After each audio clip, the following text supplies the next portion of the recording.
Joining us now is Dr. Chris French. He agreed with the interview with us for our beloved listeners. Could you tell us a little bit about yourself? Could you present yourself and your work? Yeah. Well, I'm Professor Chris French. I'm the head of the Anomalistic Psychology Research Unit at Goldsmiths, which is part of the University of London. And the first question everybody always asks is, well, what is anomalistic psychology? So I'll tell you without you asking.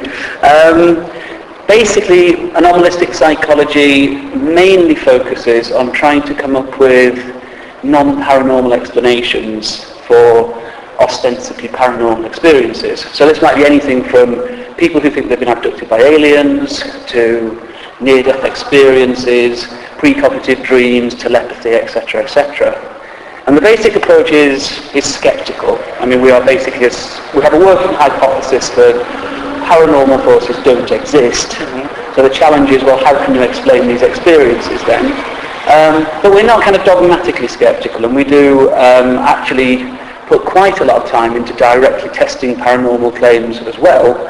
We don't actually expect to get positive results in those studies, and typically we don't. But again, just to be open-minded, I think we should actually test some of those claims. Okay.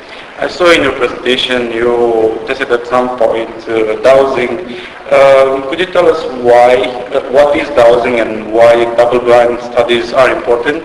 Well, Dowsing has got a very long history, and what it's mainly concerned with is people claim that you can use either dowsing rods, which are like L-shaped metal rods, or sometimes people use branches from trees, sometimes people use pendulums, but using any of those systems, you can actually locate water.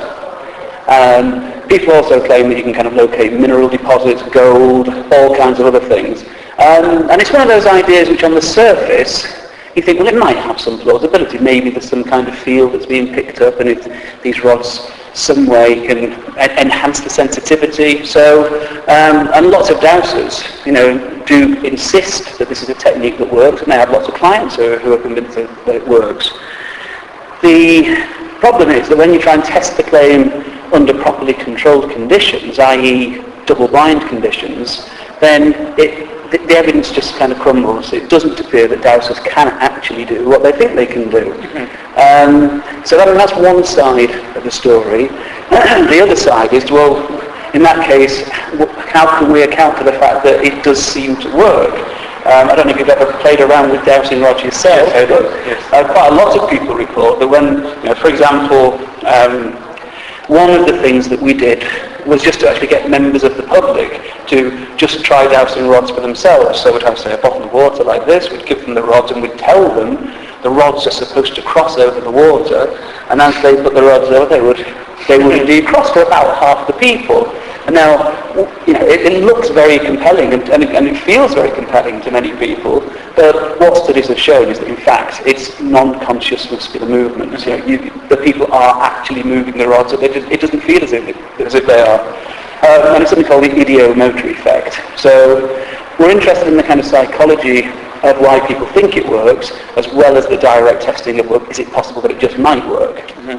You said that there were some people from the audience, public, which were, you called to them and trying it. What was the impact of double-blind tests on those people? Well, I mean, we never actually, there are several different studies that we've done on dowsing. I showed a film clip during my presentation, and this wasn't just members of the public, this was people who had been dowsing for years, mm-hmm. and were absolutely convinced. Professional dowsers. There were people who had many, many years experience, and they were absolutely convinced that it did work. Mm-hmm. And as you can see from the film, they generally expected that they would be able to pass our test. It was a very simple test. We had one bottle of water, 5 bottles of sand, and the bottle of water was concealed in one of 6 containers. The others had the sand, and they had to use the dowsing rod to say, this is the container with the water in. And essentially they performed it just completely at chance level. They couldn't actually do it. And typically when you test any kind of paranormal claim, the people that you test, you have to bend over backwards to make sure that they're happy with the test conditions before you begin. Yes. We always get them to sign something saying that, and then they do agree, and then as soon as they fail the test, they will then make up excuses as to why, in fact, it wasn't a fair test. It just happens all the time. Yeah. Your studies and all the research seems to show that people are prone to making wrong connections and misremember things. Do you know if this impacts in people in legal issues?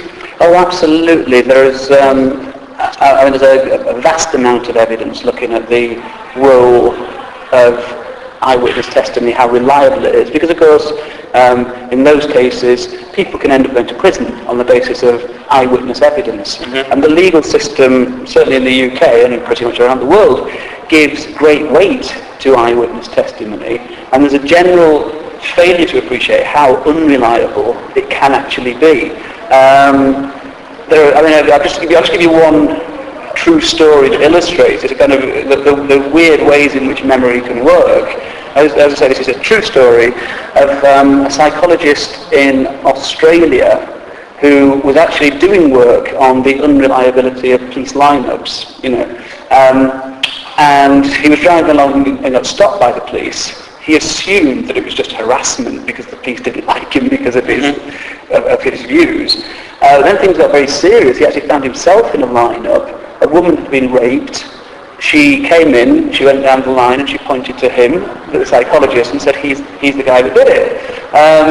So fortunately for him, he actually had a really good alibi insofar as when the rape had taken place, he was actually being interviewed or taking part in a debate on live national television on the use of police lineups. And exactly. And what had happened was that the woman, while she was being raped, the TV was on in the same room, and her attention was looking at the TV. And then when she gave the description to the police, obviously it corresponded to the person she'd seen on TV, not the actual rapist. So the way memory works can be very, very... That's strange. That's really strange. Could you say that the believing brain or thinking process of a believer is different from the brain or the process of thought in a skeptical mind? I think you can make that statement, but again, it'd be one of those things that you would have to kind of qualify. There are certain differences that show up if you look at people who believe in the paranormal as a group compared to people who don't believe as a group. And the kinds of things I'm talking about here, our own research shows that believers in the paranormal tend to be more susceptible to false memories. They tend to be more susceptible to various kinds of hallucinatory experiences. They tend to see connections when maybe there aren't really connections there. And so all those things are true, but equally you can find people who have similar characteristics in the skeptics groups, but for whatever reasons, they kind of override those tendencies. We all have those kind of cognitive biases. We shouldn't kind of think that we skeptics, we see the world the way it really is. We have our biases. We're influenced by our own beliefs.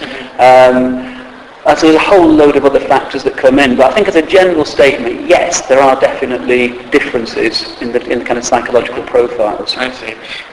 Could you tell us, if you know, which are the most important characteristics that correlate with susceptibility to false memories?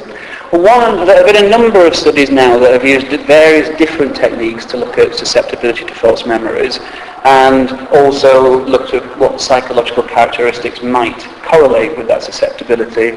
And they include things like fantasy proneness. This has been kind of studied in its own right, that fantasy-prone individuals are people who, as the name suggests, have a very, very rich fantasy life. They daydream a lot. They completely get immersed when they're reading works of fiction or watching films. They, by their own admission, sometimes get a little bit confused between things that have really happened and things that they've just imagined. And again, perhaps not surprisingly, these people tend to be very susceptible to false memories. They have very, very good vivid imagery. They're often very creative people. but they will sometimes confuse things that they've just imagined with things that have really happened. And fancy pronouns is to say one example. And another set of related kind of ideas are people who tend to dissociate easily. They go into a kind of trancey state. They'll have kind of missing time experiences, or maybe be prone to out-of-body experiences. Absorption, which again is kind of quite similar to what I've just been talking about, the degree to which you become totally engrossed in what you're doing and shut out the outside world. All those things, again, they all correlate with hypnotic susceptibility. People who are highly hypnotically susceptible, again, tend to be very prone to false memories, tend to be believers, and often actually feel that they themselves have psychic powers. Oh, I see. Do you think that